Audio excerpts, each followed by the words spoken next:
태어나 보니 금수저라면? 이런 상상 해본 적 있나요? 상상이 아니라 현재도 태어나면서 자신의 신분이 결정되고 그것도 절대 바뀔 수 없다면 어떤 기분일까요?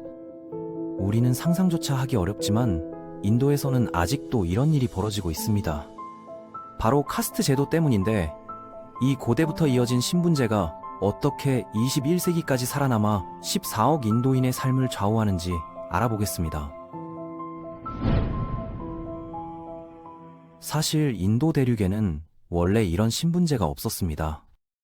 기원전 2008년경부터 드라비다족이 세운 인더스 문명이 번영했는데 이들은 놀라울 정도로 발달한 도시 문명을 건설했습니다.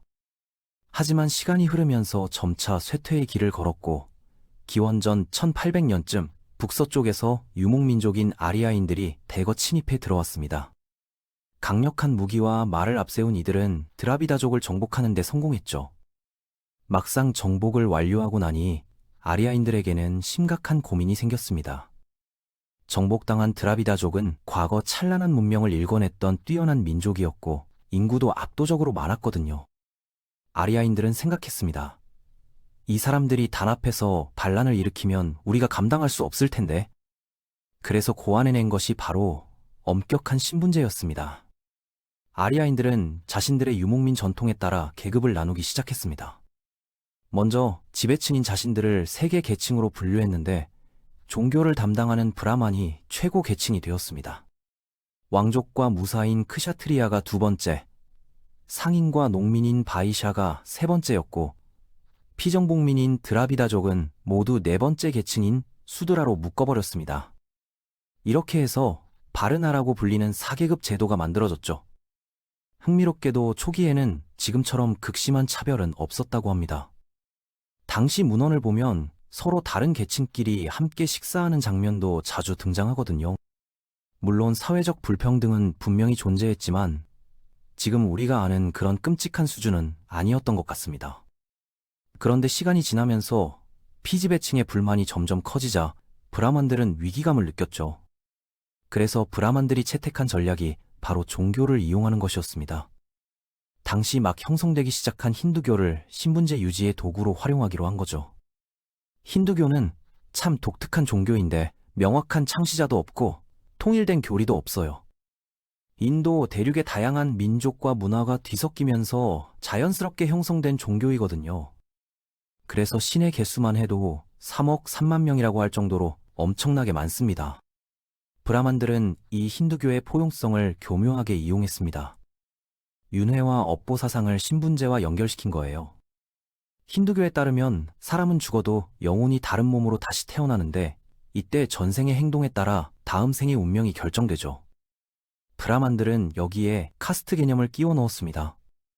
현재 네가 낮은 신분인 건 전생의 업보 때문이야. 그러니까 이번 생에서는 순순히 신분제에 따라 살면서 선행을 쌓아. 그러면 다음 생에는 높은 신분으로 태어날 수 있어라는 논리였죠. 문자를 읽을 줄 아는 사람이 거의 없던 시대에 이런 정교한 종교적 논리에 반박하기는 쉽지 않았습니다. 많은 사람들이 그런가 보다 하고 받아들였죠. 하지만 억압이 있는 곳에는 언제나 저항도 있기 마련이었습니다. 기원전 세기경 카필라국의 왕자 고타마 시다르타가 갑자기 왕궁을 떠나 깨달음을 얻었다며 불교를 창시한 것도 이런 맥락에서였죠. 불교는 모든 중생이 평등하다는 혁명적인 사상을 내세웠습니다. 신분이 무슨 소용이야? 모든 존재는 본래 평등한데 왜 차별을 두는 거야? 이런 메시지는 카스트 제도에 억눌린 사람들에게 큰 희망을 주었습니다. 브라만들은 당황했는데 불교의 영향력이 점점 커져서 기원전 3세기에는 마우리아 왕조의 아쇼카 대왕이 불교를 국교로 삼기까지 했으니까요. 자이나교 같은 다른 종교들도 비슷한 평등 사상을 퍼뜨리면서 힌두교의 입지는 위태로워 보였습니다. 하지만 힌두교와 브라만은 결국 살아남았습니다. 오히려 굽타 왕조 시대에는 전례 없는 전성기를 맞았죠. 새로 등장한 굽타 왕조의 왕들이 왕권 강화를 위해 힌두교를 적극 후원했기 때문입니다. 불교는 왕을 신격화하기 어렵고 자이나교도 애매하네. 그런데 힌두교는 뭐든 신으로 받아들이잖아. 이런 계산하에 브라만들도 신나서 왕조를 적극 지지했고 그 결과 힌두교 경전들이 대대적으로 정비되었습니다. 더 놀라운 건 힌두교가 불교마저 흡수해버렸다는 점입니다. 힌두교의 무한 포용성 덕분에 부처도 힌두교의 한 신으로 받아들여졌고 불교는 오히려 인도에서 쇠퇴하게 되었죠. 그런데 이 시기에 가장 끔찍한 일이 벌어집니다. 바로 불가촉민이라는 계층이 공식적으로 등장한 겁니다.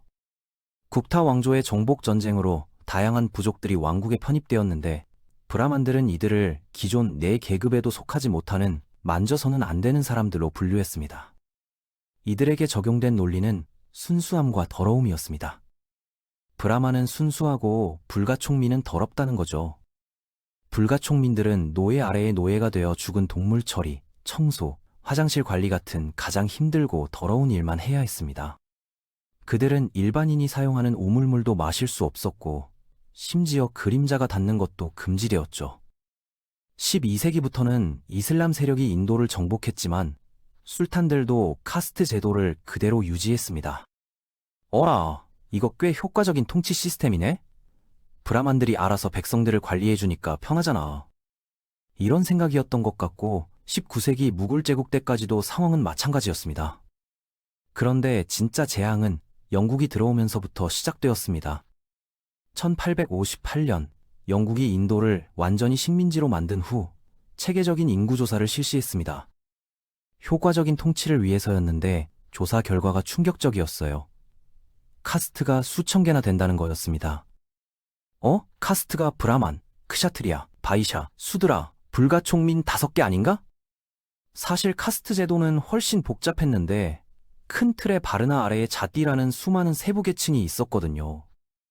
인도는 인구가 워낙 많다 보니까 바르나 5개만으로는 역할 분담이 불가능했습니다. 그래서 각 바르나 안에서 다시 수십, 수백 개의 자띠로 나뉘어 있었죠.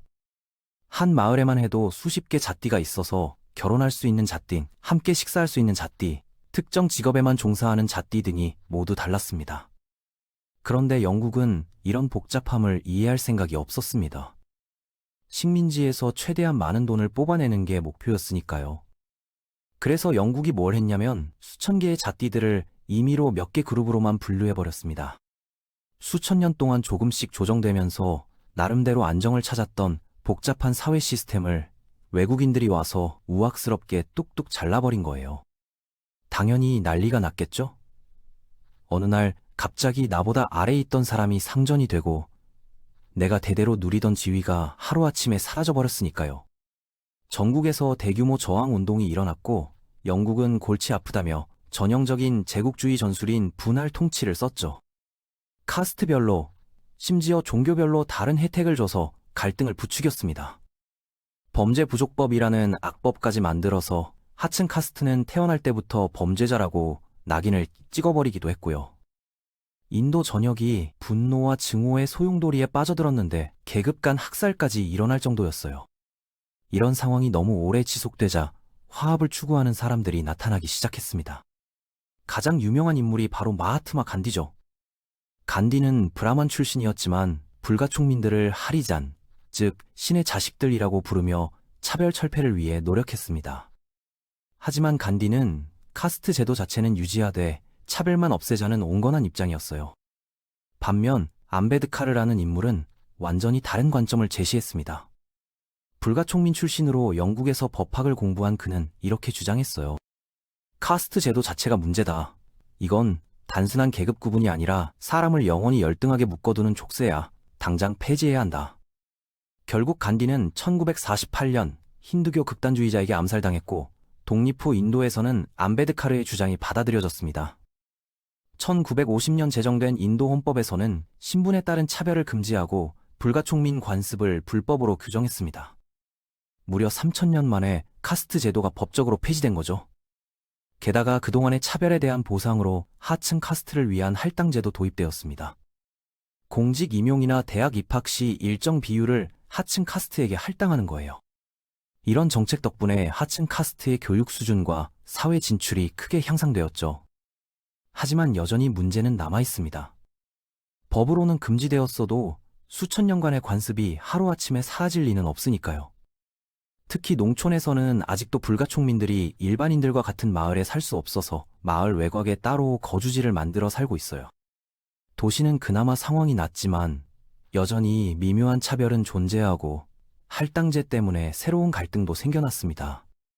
상층 카스트 출신들은 열심히 공부해서 좋은 성적을 받아도 할당제 때문에 밀린다며 불만을 터뜨리고 있습니다. 2016년에는 이런 불만이 폭발해서 대규모 시위가 일어났는데 시위대가 상점 500여 곳과 차량 1200여 대를 불태울 정도였어요. 반대로 하층 카스트 출신들은 수천 년 동안 차를 받았는데 이 정도 보상은 당연하다며 맞서고 있고요. 이런 상황에서 각 카스트들이 오히려 더 단결해버리는 역설적인 현상도 나타나고 있습니다. 선거 때 보면 각 카스트 출신 정치인들이 우리 카스트 표 다 모아서 이번엔 꼭 당선시켜주세요 라며 노골적으로 카스트 정체성을 이용하거든요.